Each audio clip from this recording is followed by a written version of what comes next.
So Dave, why would organizations invest in things like statements and bills and policy documents?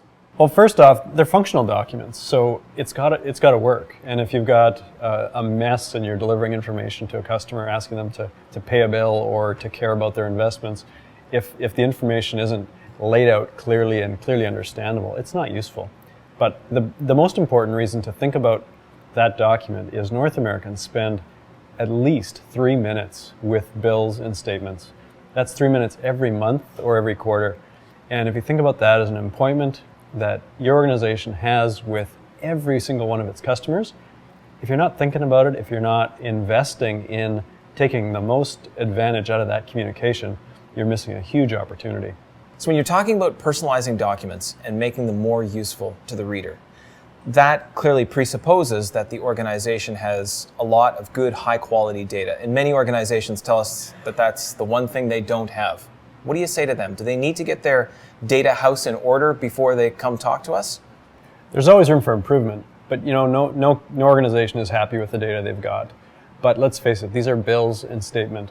The primary thing on them is data, and it's usually data that's pretty reliable and clean. Okay. So really the starting point is taking what we've got and making assumptions based on that. So transactional documents, you know how active somebody is, what kind of products or services they're using, and some of the details of that account. And there's a lot we can learn from just that as a starting point. You can take it a step further and do some analytics and understand a bit more in depth about the behavior, but there's no reason to not start any kind of personalization initiative. The more relevant the message, the more likely somebody is to read it and act on that.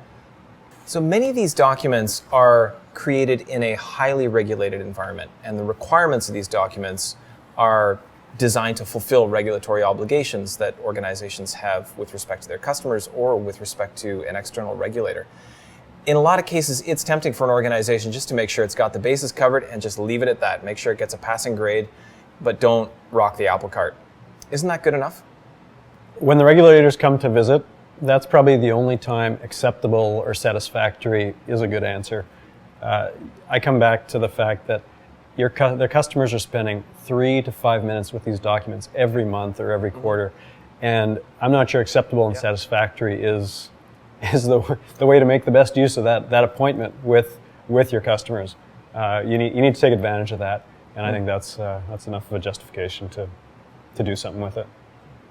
Great. Thanks a lot.